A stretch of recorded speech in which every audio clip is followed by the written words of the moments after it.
E como a gente está falando de economia, como é que vai ser o cenário econômico aí nos próximos meses, né? Ou quem sabe até nos próximos anos, tanto do governo Bolsonaro quanto do governo Moisés aqui em Santa Catarina? Existe toda uma expectativa, né, para a gente saber o que vai acontecer, principalmente porque amanhã vai ser votada a MP, a medida provisória sobre a liberdade econômica, né? Será que isso mexe com a nossa vida?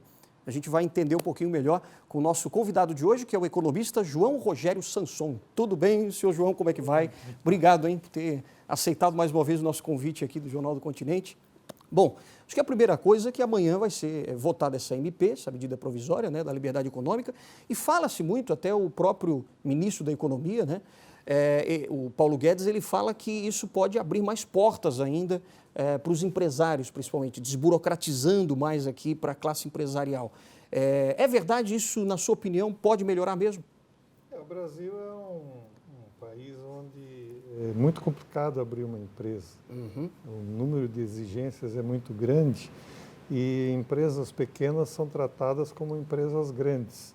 Uma empresa grande, quando quer abrir uma filial ou criar uma nova unidade, ela tem advogados, tem despachantes, e pode bancar, né? Tem estrutura para isso. Agora, se você é uma pequena empresa que quer abrir o que a gente chama hoje de startup, está na moda, né, usar termos em inglês, né? Você vai ser tratado do mesmo jeito como se fosse uma grande empresa. Então, fica muito caro, muito demorado. Aí depois, quando você acha que está tudo certinho, aparece um fiscal e pode até fechar o seu negócio porque falta alguma coisa lá. Acaba te dando uma multa, né? Uma multa que inviabiliza tudo. E isso certamente ajuda, mas não é algo que... E aí tem essa medida, tem outras normas que vão facilitar a vida dos empresários e até para quem não tem empresa, mas trabalha de forma individual. Né? Os autônomos, né? Os autônomos. Isso tudo vai facilitar o início de atividades econômicas, isso ajuda para a economia se desenvolver. Mas o efeito disso não é imediato. Ninguém pode achar que no ano que vem já vai ser tudo uma maravilha. A economia funciona em ciclo. Eu já tive a oportunidade de falar isso aqui várias vezes. Sem dúvida. Né? Então, nós tivemos um ponto baixo na economia, quando você olha na tendência, a economia tende a crescer, o PIB tende a sempre subir, como se fosse uma montanha, mas tem aqueles vales, né? Sim. E um vale anterior que a gente teve, o ponto mais baixo em relação a essa curva, essa linha de subida, foi 2003. Aí a economia cresceu até 2011, 2013, e aí a gente começou a desacelerar e depois desceu o morro abaixo, né? 2015, 2016. A grande crise, né? Isso, mas a economia continua devagar. Tudo indica que 2019 vai ser esse outro ano ruim em relação a essa tendência. Certo. E se a economia retomar a partir do ano que vem, esse ano tudo indica que o PIB vai ficar aí na faixa de crescimento de 1%, que é o que já aconteceu nos 2 anos anteriores, um pouco menos de 1%. Isso, a essa taxa, a renda média das pessoas não cresce, claro, e o desemprego não diminui. Então, o PIB precisa crescer mais. Então, essas mudanças que estão sendo feitas, a esperança, e principalmente a da reforma da Previdência, né? E as reformas anteriores, como a da reforma trabalhista, elas vão facilitar a abertura de negócios, facilitar a contratação e gerar mais otimismo dos consumidores e das empresas, que a expectativa é que eles voltem a comprar. Mas mesmo assim, se você olhar a história da economia brasileira, você vai ver que sempre que você chega a um fundo do poço como esse, como nós estamos vivendo agora nesses últimos anos, uma hora a economia retoma, né? A questão é saber se ela vai retomar o crescimento em taxas mais altas ou mais baixas. Agora, só pegando até esse gancho, quando a gente fala, né, será que a economia vai ser retomada e tal? Isso tudo depende mais, principalmente, das decisões do governo agora ou também depende, em parte, da economia internacional? Porque diz que os Estados Unidos também pode entrar em recessão, o Brasil está numa recessão técnica, né, como saiu hoje também nos telejornais. Isso. São muitos fatores, né? Até do clima. Até o clima, exatamente. Então, o que os analistas de grandes bancos de investimentos que é o pessoal que tem modelos e investe pesado. Eu sou um economista, trabalho sozinho, não tenho auxiliares, então eu tenho que me basear no meu conhecimento de teoria e na leitura desse material.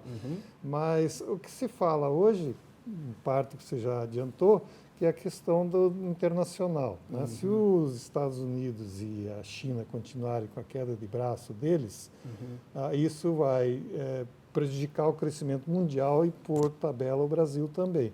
No momento, a gente está até se beneficiando dessa queda de braço. As nossas exportações de soja aumentaram significativamente. Mas isso não... Você vai ter outros setores que vão ser afetados. Né? Exportação de minério, por exemplo. Né? Do ponto de vista de Santa Catarina, a gente está se beneficiando com a exportação de suínos, que foi mencionado agora há pouco. Né? Mas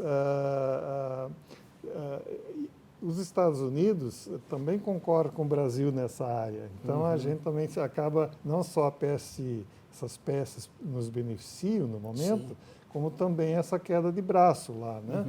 Mas isso é uma coisa que pode ser resolvida a qualquer momento lá fora, e aí a gente é afetado de novo. Claro. Tem o caso da Argentina, que a perspectiva de que ela, dependendo do resultado da eleição, ela já não está bem e vai piorar. E acaba afetando o Brasil, porque é o terceiro maior comprador de nossos produtos. Sem dúvida. Né? Principalmente industriais. Então, você tem outras coisas que podem influenciar. Mas essa ação do governo de propor reformas e se conseguir aprová-las, e está conseguindo, porque o Congresso está assumindo esse papel, certamente vai criar mais otimismo. E, ao mesmo tempo, você tem um problema mais imediato, que é dar um tranco na economia para a economia se retomar. Não há muita possibilidade de fazer isso, porque o governo está endividado demais e não pode gastar do seu próprio orçamento.